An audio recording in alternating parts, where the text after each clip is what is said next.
خالد رضی اللہ عنہ نے انہیں اندر بلایا اور کہا کہ وہ دروازے کے باہر پھیل کر مقابلے کے لیے تیار رہیں، رومی فوج آ رہی ہے۔ اس کے ساتھ ہی اس دروازے کے سامنے جو دستے تھے انہیں خالد رضی اللہ عنہ تیاری کا حکم دے آئے تھے، اور یہ حکم بھی کہ دروازے کھلتے ہی طوفان کی طرح دروازے میں داخل ہو جائیں۔ دروازہ کھلتے ہی یہ دستے طوفان کی طرح دروازے میں داخل ہونے لگے۔ چاند اب اور اوپر آ گیا تھا، اپنے پرائی کی پہچان میں سہولت پیدا ہو گئی تھی۔ ادھر سے رومی فوج کا ایک دستہ باب مشرق کی طرف آ رہا تھا۔ یہ مسلمانوں کی طوفانی لپیٹ میں آ گیا اور ذرا سی دیر میں یہ دستہ لاشوں میں تبدیل ہو گیا۔ دمشق کی تمام تر رومی فوج فصیل کی طرف دوڑی اور جن دستوں کو جن دروازوں کی ذمہ داری سونپی گئی تھی وہ تقسیم ہو کر ان دروازوں کے سامنے چلے گئے۔ سارے شہر میں بھگدڑ مچ گئی۔ شہری پہلے ہی ڈرے ہوئے تھے، وہ بھاگ نہیں سکتے تھے، دروازے بند تھے، وہ اپنی قیمتی چیزیں ادھر ادھر چھپا رہے تھے۔ عورتوں کا یہ عالم تھا کہ چیختی چلاتی تھیں، ہمارے آدمی بے غیرت ہیں۔ عورتوں کی چیخ نما آوازیں سنائی دینے لگیں، ہمارے آدمی ہمیں مسلمانوں سے نہیں بچا سکتے، ہمارے آدمی بزدل ہیں، اپنی جانیں بچاتے پھر رہے ہیں۔ عورتوں کی اس تانا زنی نے دمشق کے جوانوں کو گرما دیا۔ وہ تلواریں اور برچیاں لے کر نکل آئے۔ اس طرح رومی فوج کو سہارا مل گیا، لیکن خالد رضی اللہ عنہ کے دستے رومیوں پر حاوی ہو چکے تھے۔ مسلمان محاصرے سے تنگ آئے ہوئے تھے، وہ دمشق کو فتح کرنے کے لیے قہر اور غضب سے لڑ رہے تھے۔ تقریباً تمام مورخوں نے لکھا ہے کہ خالد رضی اللہ عنہ نے ایسا دانستہ طور پر کیا تھا یا ان کے پاس اتنا وقت نہیں تھا کہ انہوں نے دوسرے دروازوں پر جو سالار متعین کیے تھے انہیں نہ بتایا کہ آج رات وہ کیا کرنے والے ہیں۔ خالد رضی اللہ عنہ نے ابو عبیدہ تک کو اطلاع نہ دی کہ وہ بہت بڑا خطرہ مول لے رہے ہیں۔ کسی بھی تاریخ میں اس سوال کا جواب نہیں ملتا کہ خالد رضی اللہ عنہ نے ایسی غلطی کیوں کی تھی۔ ابو عبیدہ رضی اللہ عنہ وہاں سے بہت دور تھے۔ انہوں نے شہر میں شور سنا تو کہنے لگے کہ رومیوں نے کسی دروازے سے باہر جا کر اس دروازے والے مسلمان دستوں پر حملہ کیا ہے۔ رومی ایسے حملے پہلے بھی کر چکے تھے۔ دوسرے دروازوں والے مسلمان سالار بھی غلط فہمی میں رہے۔ خالد رضی اللہ عنہ شہر کے اتنے اندر الجھ گئے تھے کہ دوسرے سالاروں کو اندر نہ بلا سکے۔ انہوں نے شاید یہ بھی سوچا ہوگا کہ دوسرے سالار دروازوں کے باہر اپنے دستوں کو تیار رکھیں تاکہ رومی فوج کسی دروازے سے بھاگ نہ سکے۔ یہ بھی ذہن میں رکھیں کہ مسلمانوں کے دستے شہر کی فصیل اور دروازوں کے قریب نہیں تھے، وہ فصیل سے کم از کم ایک میل دور تھے۔ قریب ہو کر وہ تیروں کی زد میں آتے تھے، اتنی دور سے وہ شہر کے اندر کا شور اچھی طرح نہیں سن سکتے تھے۔ توما کو جب اطلاع ملی کہ مسلمان شہر میں داخل ہو گئے ہیں تو اس نے اپنے مشیروں کو بلایا۔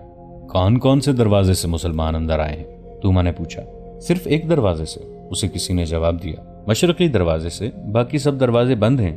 کیا کسی نے فصیل پر جا کر دیکھا ہے؟ توما نے پوچھا۔ کیا مسلمانوں کی باقی فوج بھی قریب آ گئی ہے؟ دیکھا ہے، اسے جواب ملا، ان کے باقی دستے جہاں پہلے تھے وہیں ہیں۔ باب جابیہ کو دیکھا ہے؟ توما نے پوچھا۔ کیا ابو عبیدہ کے دستے بھی آگے نہیں آئے؟ نہیں، اسے بتایا گیا، وہ دستے بھی آگے نہیں آئے، یہ صرف ان کے سپہ سالار خالد ابن الولید کے دستے ہیں۔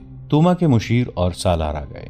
ہم شہر کو نہیں بچا سکیں گے، توما نے ان سے کہا۔ مجھے ابھی تک کسی نے نہیں بتایا کہ مسلمانوں نے دروازہ کھول کس طرح لیا ہے، انہیں اندر سے کوئی مدد نہیں مل سکتی تھی۔ کیا فائدہ یہ سوچنے کا کہ مسلمان شہر میں کس طرح داخل ہو گئے ہیں؟ ایک مشیر نے کہا۔ وہ اندر آ گئے ہیں، اب یہ سوچنا ہے کہ کیا کیا جائے، اسی منصوبے پر عمل کیا جائے جو ہم نے پہلے سوچا تھا، ایک اور مشیر نے کہا۔ ابو عبیدہ کو صلح کا پیغام بھیجیں۔ اس مسئلے پر کچھ تبادلہ خیالات ہوتا رہا، آخر طے پایا کہ ابو عبیدہ کی طرف ایک ایلچی بھیجا جائے اور میں نے جو دستے محفوظہ میں رکھے ہوئے ہیں انہیں ادھر بھیج دیا جائے جدھر مسلمان اندر آ گئے ہیں۔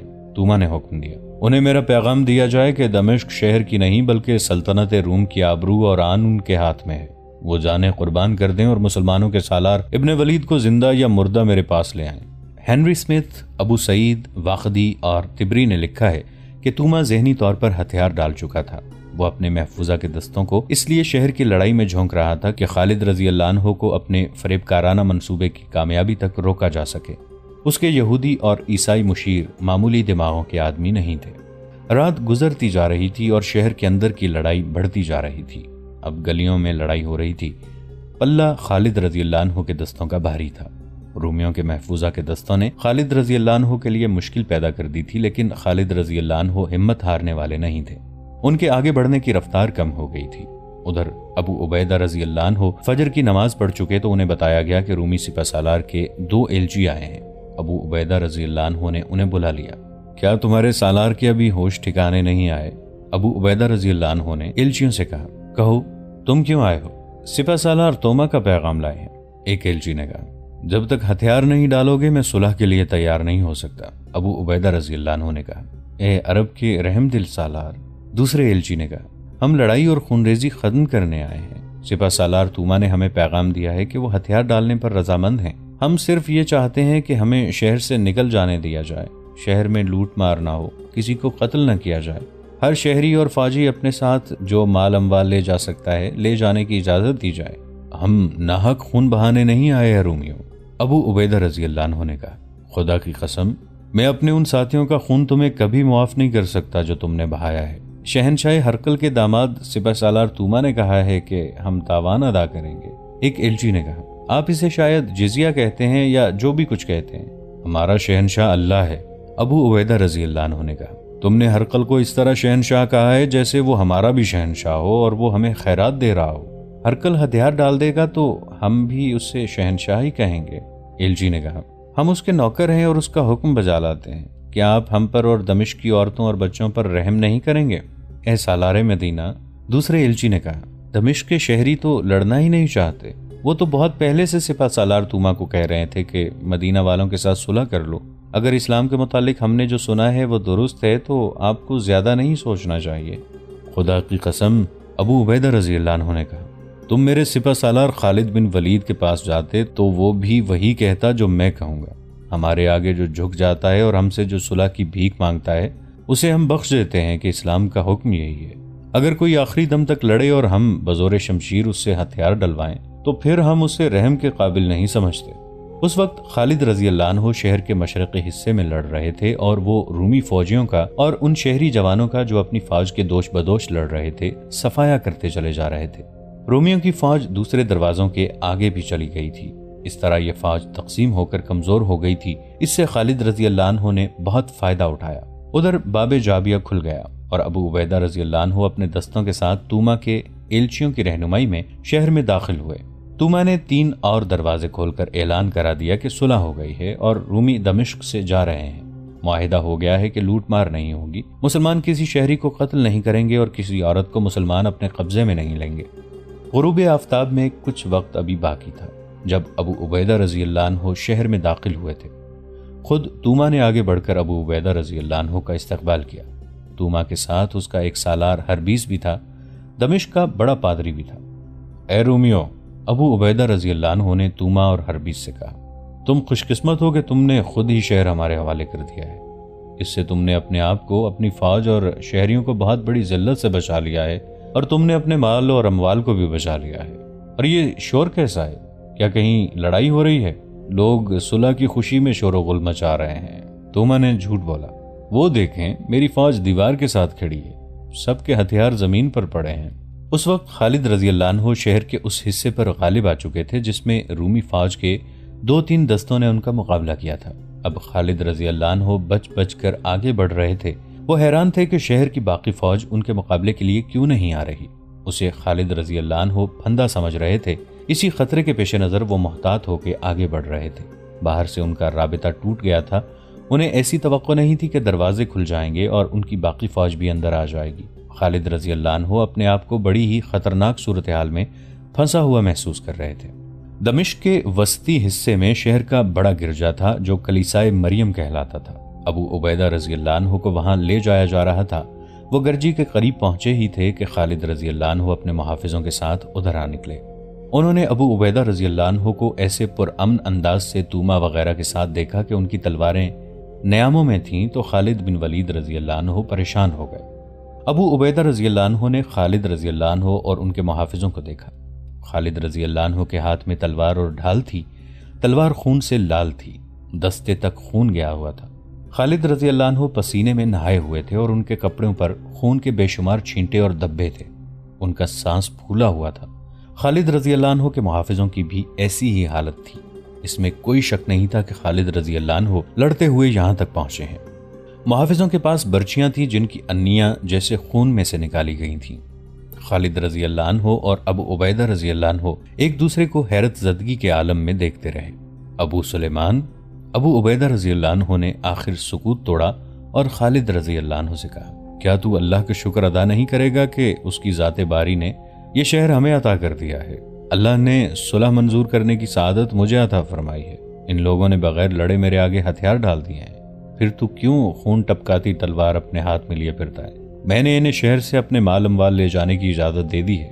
ابو عبیدہ، خالد رضی اللہ عنہ نے کہا، کون سی صلح کی بات کرتے ہو؟ کیا تو دیکھ نہیں رہا کہ میں نے لڑ کر یہ شہر حاصل کیا ہے؟ خدا کی قسم، رومیوں نے مجھے امن اور صلح کا پیغام دے کر اندر نہیں بلایا، میرے لیے انہوں نے دروازہ نہیں کھولا تھا، میں خود شہر میں داخل ہوا ہوں، میں نے خون بہایا ہے اور میرے آدمیوں کا خون بہایا گیا ہے، میں رومیوں کو یہ حق نہیں دے سکتا کہ یہ خیر و عافیت سے شہر سے نکل جائیں، ان کے شہر کا خزانہ اور جو کچھ بھی شہر میں ہے وہ ہمارا مال غنیمت ہے، اور میں نہیں سمجھ سکا کہ یہ صلح کس نے اور کیوں کی ہے۔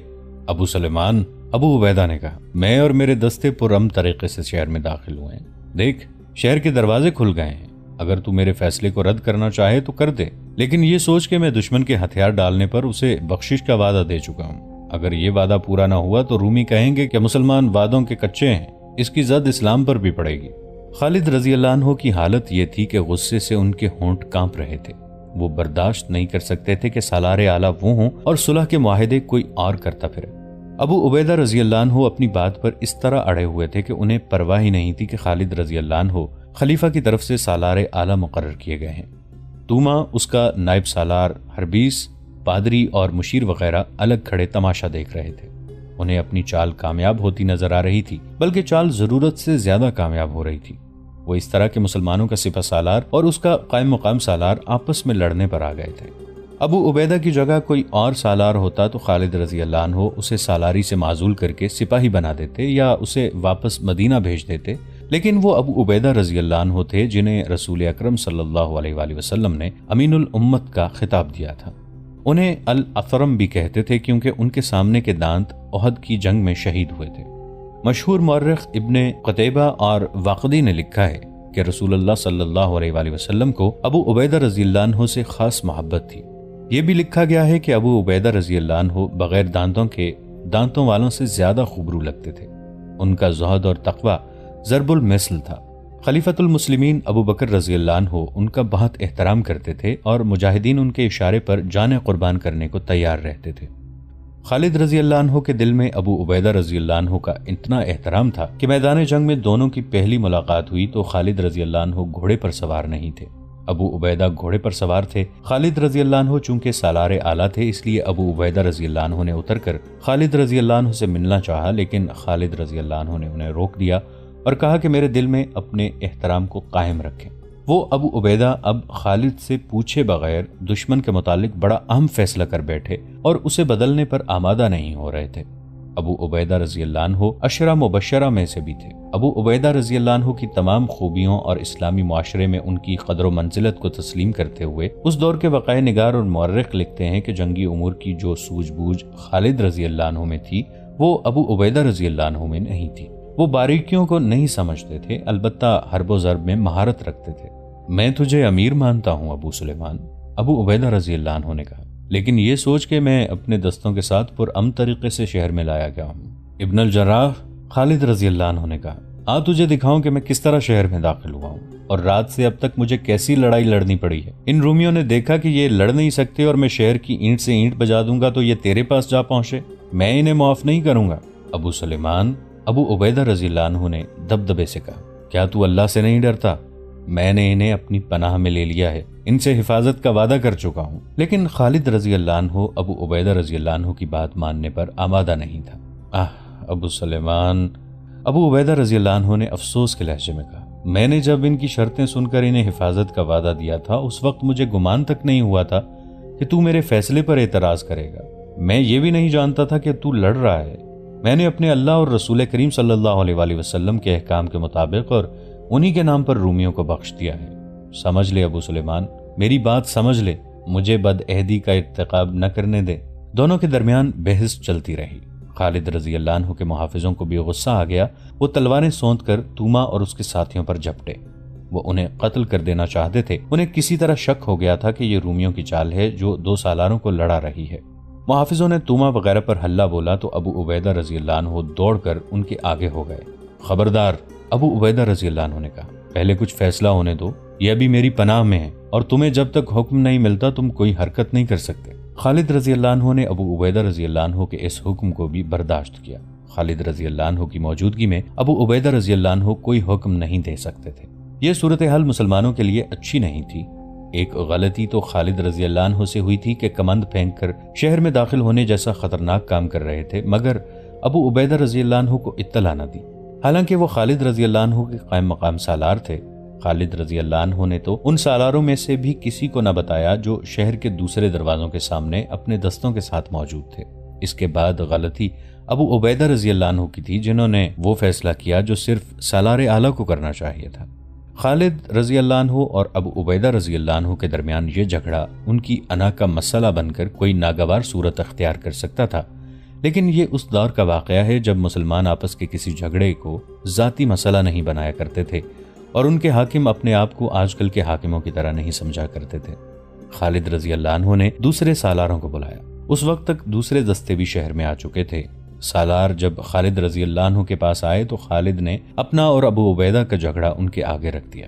ابن الولید سالاروں نے آپس میں بحث و مباحثہ کر کے خالد رضی اللہ عنہ سے کہا، ابو عبیدہ کو ایسا نہیں کرنا چاہیے تھا، لیکن وہ جو فیصلہ کر چکے ہیں ہمیں اس پر عمل کرنا چاہیے، ورنہ یہ خبر دور دور تک پھیل جائے گی کہ مسلمان دھوکے باز ہیں، صلح اور عام معافی کا وعدہ کرتے ہیں، پھر لوٹ مار اور قتل عام کرتے ہیں۔ ابن الولید سالار شرجیل رضی اللہ عنہ بن حسنہ نے کہا، ہم نے پہلے دیکھا ہے کہ بعض شہر ہمیں مزاحمت کے بغیر مل گئے تھے۔ اس کی وجہ یہ تھی کہ ان شہروں میں ہماری وہاں آمد سے آگے آگے یہ خبر مشہور ہو گئی تھی کہ مسلمانوں کی شرطیں سخت نہیں ہوتی اور اپنی شرطوں پر قائم رہتے ہیں اور رحم دلی سے ہر کسی سے پیش آتے ہیں۔ ابن الولید، ہمیں اس روایت کو برقرار رکھنا چاہیے، ورنہ پھر کوئی شہر ہمیں آسانی سے نہیں ملے گا۔ خدا کی قسم، خالد رضی اللہ عنہ نے غصے کو دباتے ہوئے کہا، تم سب نے مجھے مجبور کر دیا ہے۔ رومی سالار توما اور ہربیس ذرا دور کھڑے اپنی قسمت کے فیصلے کا انتظار کر رہے تھے۔ خالد رضی اللہ عنہ نے ان کی طرف دیکھا تو غصہ پھر تیز ہو گیا۔ میں تم سب کا فیصلہ قبول کرتا ہوں، خالد رضی اللہ عنہ نے کہا، لیکن ان دونوں رومی سالاروں کو نہیں چھوڑوں گا۔ میں انہیں زندہ رہنے کا حق نہیں دے سکتا۔ تجھ پر اللہ کی رحمت ہو ولید کے بیٹے، ابو عبیدہ رضی اللہ عنہ نے کہا، انہی دونوں کے ساتھ تو میرا معاہدہ ہوا ہے اور انہی کو میں نے حفاظت کی ضمانت دی ہے۔ میرے فیصلے کو تو نے قبول کر ہی لیا ہے تو ان دونوں کو بھی جانے دے، تیرے عہد نے انہیں میرے ہاتھ سے بچا لیا ہے۔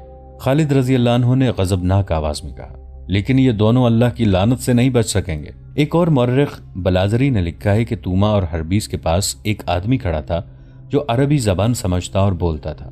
وہ مسلمان سالاروں کی باتیں سن کر توما اور ہربیس کو رومی زبان میں سناتا جا رہا تھا۔ آخر انہیں عام معافی کے فیصلے سے آگاہ کیا گیا۔ آپ سب نے ہم پر احسان کیا ہے۔ توما نے خالد رضی اللہ عنہ اور ابو عبیدہ رضی اللہ عنہ کا شکریہ ادا کیا اور کہا، ہمیں اجازت دی جائے کہ اپنی منزل تک ہم اپنی پسند کے راستے سے جا سکیں۔ ابو عبیدہ نے خالد کی طرف دیکھا کہ وہ جواب دیں گے، لیکن خالد رضی اللہ عنہ نے منہ پھیر لیا۔ تمہیں اجازت ہے؟ ابو عبیدہ رضی اللہ عنہ نے توما کو جواب دیا، جس راستے پر چاہو جا سکتے ہو، لیکن یہ بھی سن لو، تم جہاں رکو گے یا جہاں قیام کرو گے، اگر ہم نے اس پر قبضہ کر لیا تو ہم سے اپنی حفاظت کی توقع نہ رکھنا۔ تمہارے ساتھ جو معاہدہ کیا جا رہا ہے یہ صرف اس مقام تک ہے جہاں تم جا رہے ہو، یہ دوستی کا معاہدہ نہیں۔ دوستو، آج کے لیے اتنا ہی۔ اسی کہانی کی اگلی قسط کے ساتھ بہت جلد حاضر ہوں گے۔ نیچے کامنٹ سیکشن میں اپنی رائے کا اظہار ضرور کیجیے گا۔ ہمارے اس چینل کو سبسکرائب کر کے نیچے موجود بیل آئیکن کو بھی ضرور کلک کیجیے گا۔ اگلی ملاقات تک کے لیے ہمارا اور آپ کا اللہ نگہبان۔